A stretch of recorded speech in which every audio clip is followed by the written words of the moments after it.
Hey there, I'm Carrie, and welcome back to Animal Farm by George Orwell. In this video, I'm going to be talking about Chapter 6. I'm going to do a little summary, then some history, and then some analysis stuff you might see on an essay question or in an exam. I'll put timestamps in the video notes, so scroll down, click around, find whatever it is you need. And let's see, end of Chapter 5, Snowball has been run off the farm. Napoleon has stepped up and taken charge forcefully, and announced that there will be no more voting, no more meetings. He's just going to make all the decisions and let you know what our thoughts are. All right, so what could possibly go wrong? Let's get into Chapter 6. It is summertime on the farm, and the animals are working really hard. The first sentence of Chapter 6 says, "They worked all that year like slaves, but they were happy about it." Make of that what you will. Anyway, they are working very hard. They're working 60-hour weeks. And then Napoleon announces they're also going to be working on Sundays. It's totally voluntary to work on Sundays, but your food will be cut in half if you refuse. So again, do with that what you will. They're also working on the windmill, and honestly, it's not going too well. It is back-breaking labor, and it's going really, really slow. They don't have any way to split up all the rocks for the windmill. Only thing they can think to do is haul boulders to the top of the quarry, which is essentially a cliffside, and tip them over and cross their fingers that these boulders break apart into small enough rocks to build a windmill with. Very inefficient, not particularly effective way of doing work. Some of the other work's not going too well either. You know, some of the fields aren't plowed correctly, things don't get planted on time. The farm is not being as efficient and as productive as it has been in past years, which is, kind of discouraging. But in spite of all this super, super hard work, the animals, there's some pride in it. This is their farm, it's their work, this is all for them. They're not supporting any humans that are, grubbing up the food. They're taking care of themselves, and they're happy with that. They're proud of that. Now, in spite of all this hard work, all this extreme labor, there are still some shortages. There are still some things that the farm just can't produce on its own. Things like horseshoes, nails, oil. They just don't have the means to bring that forward. They can't do it. So Napoleon announces there's going to be a trade deal. They're gonna sell some hay, they're going to sell some wheat, and if they run short, hey, we're gonna sell some eggs because the hens, you guys are happy to make the sacrifice, right? Thought so. They're gonna sell these things, and they are going to use that money to get what they need from the human community. No need to panic. It's not a commercial trade deal. We're just gonna get the things that we cannot make here for ourselves on the farm. Some of the animals are kind of weirded out by this. They're like, didn't at some of our past meetings we said we weren't gonna have any contact with the human communities? Didn't we say we were never gonna trade with them? Luckily, Squealer does what he does best and comes along with his trusty pack of dogs and kind of sets everybody's mind at ease. He's like, guys, it was never forbidden for us to trade with the humans. We never made a law against that. Can you show me where it's written down that we ever said that? That sounds like something Snowball would say. That's probably some nonsense that Snowball put in your head, don't you think? Well, Squealer, again, is a really great speaker. He's got his pack of ferocious squalling dogs with him, so everybody kind of lets it go. Obviously, they can't produce any written records anyway. So Napoleon engages the help of a human lawyer, a guy named Mr. Whymper. Now, the outside world doesn't seem to like him very much. I don't think he's very popular with the humans. The animals don't really like the look of him either. He's kind of a sketchy looking dude. But, in spite of this, he's getting the work done that they need done, and they kind of like the idea that, someone on two legs, the humans having to take orders from Napoleon. They like that. That's cool. Now, also about this time, the humans move into the farmhouse where the Jones family used to live and start sleeping in the beds. All of the other animals are pretty shocked by this. Clover, the cart horse especially, she's like, I'm pretty sure I remember us saying we were never gonna have anything to do with that farmhouse. That's a human thing. We shouldn't even be touching it.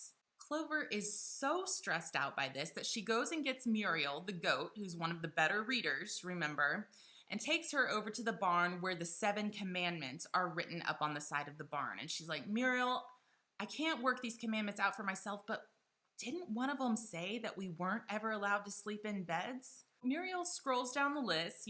She's thinking, I can remember the 4th commandment. Didn't it say something like that? But she gets down to it, and sure enough, it says, no animal shall sleep in a bed with sheets. Oh, with sheets. Didn't remember that part. Sure enough, Squealer comes along about that time with his trusty pack of dogs to assure them and put everyone's mind at ease. He sees them mulling over the 10 commandments and he's like, hey guys, surely you never thought that there was some kind of rule against beds. I mean, we all sleep in beds. You have a bed of hay. I happen to have a bed inside the farmhouse. There's no problem with beds. That just means where you sleep. And why wouldn't you want us in the farmhouse? We pigs are the brain workers. You wouldn't deprive us of our rest, right? You would want us to be in top form to do all the planning and make all the decisions, because surely you don't want Jones back. Well, he said the magic words. Everybody agrees, no, we don't want Jones back.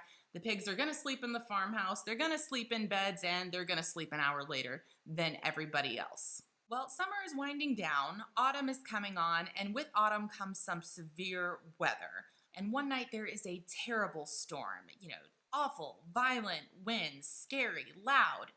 The next morning they find trees uprooted, pieces of the roof have been torn off, and worst of all, the windmill is in ruins. It is scattered across the ground, completely destroyed. Everyone is absolutely devastated.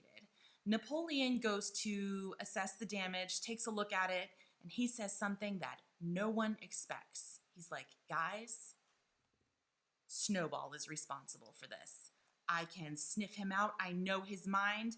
I know that he did this. He destroyed this windmill just to spite us, just to ruin Animal Farm. He is that level of awful and vindictive and horrible. Now, all the other animals are shocked. They think not even Snowball would do something like this. But pretty soon, some pigs' footprints are discovered leading from the windmill over to the hedge that connects to Foxwood Farm. Undeniable proof, surely, that Snowball is responsible for this. But Napoleon, fearless leader that he is, comes back with, don't worry, guys. There's going to be a reward for whoever catches Snowball. He's not going to hold us down. We're rebuilding this windmill. Long live Animal Farm. End chapter 6. Okay, we will get back to the novel here in just a bit. I want to cover a tiny bit of history before we go into some analysis. So, it is 1927 in the young Soviet Union.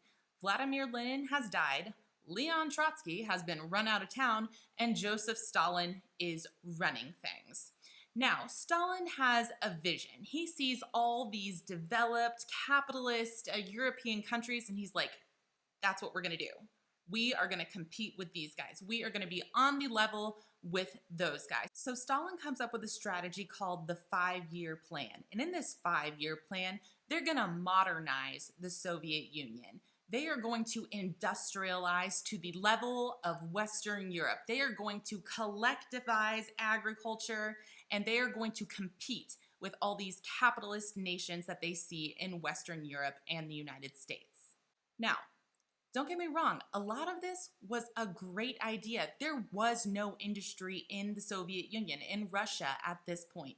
In World War I, which was just 10 years before Stalin did this, Russia was not effective. They were not able to hold their own. And 10 years after this, World War II would be coming along. And because of a lot of the technological and industrial advances made during this time, the Soviet Union was much better prepared to make a stand against the war machine that was Nazi Germany. Now, the problem with the 5-year plan is that it was just too fast. It was too ambitious. The industrialization that they were looking at in Western Europe and the US had started in the late 1700s, meaning those other nations had about 120, 150-year head start on the Soviet Union. Trying to do decades worth of modernization in 5 years isn't ambitious, it's outlandish. It just couldn't be done. The quotas that were placed on them were much, much too high. Quotas meaning the amount of material, the amount of goods, the level of production that was demanded was just much too high for such a short time frame. There were also no workers' unions in the Soviet Union. So if there were poor working conditions or absolutely absurdly long hours, you just had to comply. There was no way to resist. There would just be horrible penalties if you did try to resist. Also, so much emphasis was placed on technology and modern industry that not enough attention was paid to agriculture. That was one of the other goals, was collectivizing agriculture. But the thing is, farms need resources too. And when it's all being rerouted to the cities, to the factories, to industry, the agricultural sector isn't getting what it needs. Now, I keep saying things like unrealistic and poor planning, and you might be thinking, in a country as large as the Soviet Union, how could there just be poor planning on that scale? Like, someone had to know what they were doing. Well, unfortunately, in a totalitarian regime, that means under a dictator, it's very common to have a sentiment of anti-intellectualism, meaning a lot of hostility towards people who are educated, they've been to college or a university, someone that has specialized knowledge. The ruling party might try to label them as some kind of elite. This is an elitist group. They're the enemies of the common people. But really, the ruling party has a lot more to fear from them than the common people. Who is most likely to be teaching an opposing idea? Who is most likely to be able to ID that a dictator is making a false claim? It's someone who has studied history, studied science, been to law school. These are the people that are most likely to resist a dictator. And so that is why dictators very commonly try to get rid of them. Shut them up, shut them down, send them out of town. Now, in the Soviet Union, with this 5-year plan, that equated to getting rid of a lot of scientists. When Stalin decided we're going to do all of this in 5 years, probably a lot of agricultural scientists, a lot of industrialists were like, yeah, hey, that's not going to work because of, well, Stalin didn't like being contradicted. He got rid of people that tried to point out flaws, and he surrounded himself with yes men, people that were going to tell him what they wanted to hear.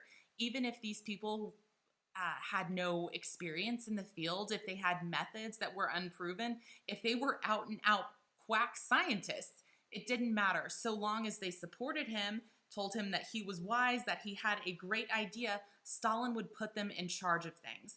And all of this, this poor planning, unrealistic quotas, losing their scientists, all of this was going to lead to a perfect storm that will hit in the early 1930s. We'll talk more about that later. For now, let's get back to the novel. All right, so let's talk some analysis and some stuff that you might see on an essay question.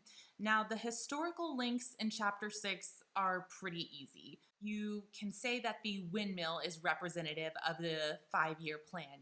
It's a good idea. It's something that the farm probably needs.